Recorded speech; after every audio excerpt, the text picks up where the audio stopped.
اچھی خاصی تعداد ہونے لگی. پھر بھی شروع میں تو بہت تھوڑے سے کرتے کرتے تعداد بڑھنے لگی.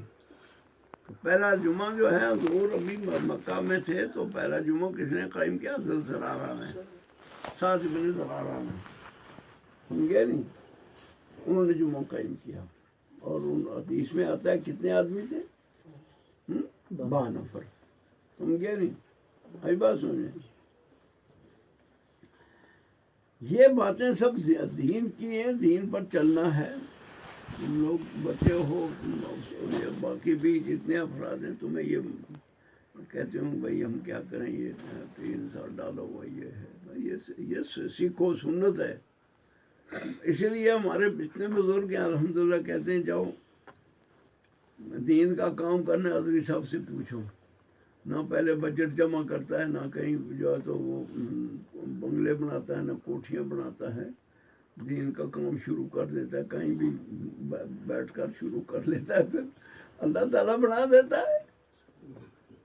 بن جاتا ہے نا، بعد میں بن جاتا ہے. شروع کرنے کے لیے کہیں بھی آپ کو مدرسہ قائم کرنا ہو، مکتب قائم کرنا ہو، ڈھونڈنا نہیں ہے. جگہ نہیں میرے پاس، 2 گز جگہ ہے، 2 گز جگہ میں بس جو ہے تو لمبی جو ہے 3 گز ہو جائے گی، اور چوڑی جو ہے تو اگر 1 گز 2 گز 3 گز 4 گز 3 گز میں 3 قبریں آ جائیں. 3 گز کافی ہے بس. چوڑی اس طرح 3 گز کافی ہے. لمبی چلو 2 گز ہو جائے. 2 گز کا آدمی ہوتا ہے. بس حضور کا حجرہ تو اتنا ہی سے تھا. اسی میں چولہا بھی جلتا تھا، اسی میں حضور رہتے بھی تھے، اسی میں مہمان بھی آتے تھے. حضرت علی کی بہت بڑی کوٹھی، بہت بڑی کوٹھی. حضور کے داماد تھے بشیر صاحب سے کہتے تم بڑ داماد بنگلہ بنو. میں تک بڑ داماد. حضرت علی کی کوٹھی بہت بڑی تھی. کتنی بڑی تھی؟ حضور سن جاتے تھے، جگہ نہیں تھی بیٹھنے کی، تو حضرت علی اور حضرت عائشہ کے بیچ میں بیٹھ جاتے تھے. وہ کہتے ہیں ان کے پاؤں کی ٹھنڈک ہمیں محسوس ہوتی تھی. اتنی جگہ تھی جتنا بستر تھا بس. سمجھے نہیں؟ ایک طرف حضرت علی ہوتے تھے، ایک طرف حضرت عائشہ ان کے بستر میں بیٹھ جاتے تھے. اتنی جگہ، ایک طرف بیٹی ایک طرف داماد. اتنی جگہ تھی بس حضرت علی کے پاس. اتنی کوٹھی تھی. کتنی بڑی کوٹھی تھی. کوسا بڑوس. حضور کی بیٹی سے بڑھ کر ہماری بیٹیاں ہیں. دین ڈھونڈو، دین. ایمان ڈھونڈو، ایمان ہے نہیں. وہاں جنت ملے گی بیٹی کو کہ جہنم ملے گی؟ قبر میں کیا ملے گا یہ دیکھو. بیٹے کو قبر میں کیا ملے گا؟ بیٹی کو قبر کیا ملے گی؟ قبر میں کیا ملے گا؟ قبر دیکھو. آج تو ہو گئی تباہی. آج کیا کریں گے؟ ہمارے بس کی بات نہیں ہے. معاشرے نے تباہ کر دیا سب کو، سوسائٹی نے تباہ کر دیا سب کو. جس گھر سے مولانا الیاس رحمت اللہ علیہ نے مولانا یوسف صاحب کی شادی کرائی، مولانا انعام صاحب کی، اور مولانا حضرت تھانوی آ کر جس گھر میں رہتے تھے، حضرت بڑے علماء، سید اللہ شاہ بخاری جیسے خطیب. اس گھر کا حال یہ تھا، اس گھر کی یہ دیوار بھی اپنی نہیں تھی، یہ دیوار بھی اپنی نہیں تھی، یہ بھی اپنی نہیں تھی، یہ بھی اپنی نہیں تھی. وہ کسی پڑوسی کے لیے وہ گھر اتنا ہی تھا بس. اس گھر کو کہتے ہیں کچا گھر. اس گھر میں یہ سب علماء آ کر رہتے تھے. اسی میں جو ہے مولانا یوسف صاحب کی شادی ہوئی، مولانا انعام صاحب کی شادی ہوئی حضرت شیخ زکریا کے گھر میں. اسی میں شیخ زکریا کی خانقاہ چلی. مولانا خلیل احمد بیٹوی آ کر بیٹھتے تھے، بڑے بڑے علماء. وہاں سے کتنی دنیا کے علماء، کتنی خلفاء تیار ہوئے، مفتی محمود اور فلاں اور فلاں اور فلاں اور فلاں اور فلاں اور فلاں. اس کچے گھر سے. کوئی بڑی کوٹھی نہیں تھی، کوئی بڑا بنگلہ نہیں تھا، کچا گھر تھا. کیا تھا؟ کچا گھر. کچا گھر.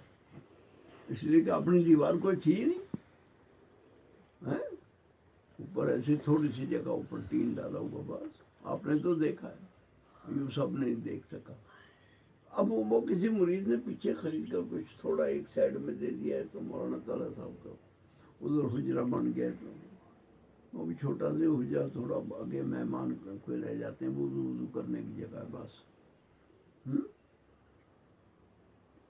وہ بھی کسی مرید نے حضرت مولانا تعالیٰ صاحب حج کو گئے ہوئے سے پیچھے سے کر دی تھی گڑم سب، نہ مانتے نہیں تھے.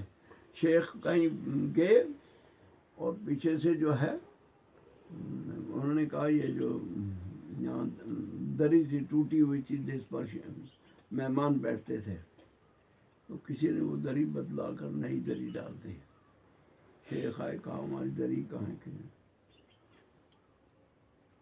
مہمان کو ڈانٹا، کہا تجھے کس نے کہا؟ اس کا اپنی دری اٹھا کر لے جا، وہ میری پرانی دری جو ٹوٹی ہوئی وہ ڈال دو یہاں. شیخ فرماتے ہیں آپ بیچ میں 12 سال حضرت شیخ نے ایک ہی لنگی میں گزارے. رحمت ہے لنگی چھو سے 12 سال ایک ہی لنگی میں گزارے. پھر جب وہ پرانی ہوگی اس کا دستار بنا لیا، اپنا رومال بنا لیا 2 کا. سمجھے؟ ان لوگوں نے دین کا کام کیا. اور مرید کیسے کیسے تھے، چاہتے تو آتا تھا فوراً طالب علموں پر خرچ کر دیتے، لوگوں پر خرچ کر دیتے، مہمانوں پر خرچ کر دیتے. سمجھے؟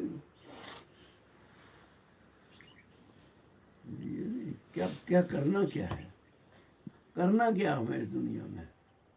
ہمیں وہی کرنا جو میرے نبی پاک صلی اللہ علیہ وسلم نے کیا، ہمارے بزرگوں نے کیا. کہتے ہیں نا بزرگوں کو ہم مانتے، کون مانتا ہے بزرگوں کو؟ کون مانتا ہے بزرگوں کو؟ شیخ العالم کے پاس کتنے کوٹھے تھے، کتنے بنگلے تھے، کتنی کوٹھیاں تھیں. حمزہ مخدومی کے پاس کتنی کوٹھیاں تھیں. بڑے کہتے ہیں نا ہے اولیاء چھو ہے بچو اولیاء مانو بچو خوش اعتقاد بچو اولیاء کو مان کہاں جھوٹ، سب جھوٹ فرار مارتے ہیں. اس کے پاس کیا تھا؟ اپنا وقت گزار گئے. خواجہ اجمیری جب ہندوستان میں آیا ان کا استقبال کیا، بہت بڑا استقبال ہوا. سارے لوگ ان کے استقبال کے لیے نکل گئے. سائے کے لیے جگہ نہیں ملتی تھی. اب کہاں جائے، دھوپ سخت، راجستھان جیسی دھوپ. تو آ کر ایک درخت دیکھا تھا سائے دار اچھا ہے تو اس کے نیچے بیٹھ گئے.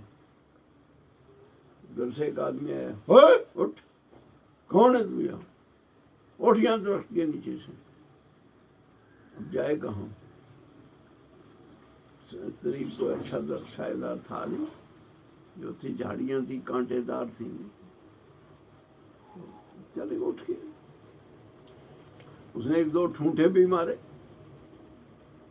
اس آدمی نے اندر چلے گئے، جا کر معمولی کانٹے سے اس کے نیچے گھس کر سائے میں، دوپہر کی دھوپ راجستھان کی سخت گرمی کی بیٹھ گئی. اس نے کہا یہ مہاراجا جے پال کے اونٹوں کے بیٹھنے کی جگہ ہے. کس کے؟ مہاراجا جے پال کے اونٹ بیٹھتے ہیں یہاں. اس پر تو بیٹھے گا.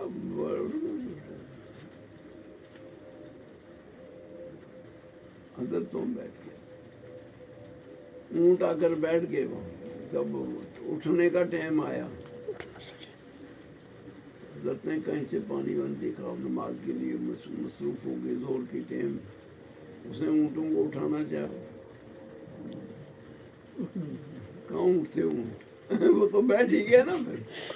پھر بیٹھ ہی گئے، پھر کہاں اٹھتے اونٹ وہ؟ ٹھیک ہے نا. اس طرح جھاڑیوں کے نیچے خواجہ اجمیری نے باتیں کی. استقبال ہو گیا، کوٹھی بنا کر دی تھی، دعوت کی تھی لوگوں نے. بولو نا.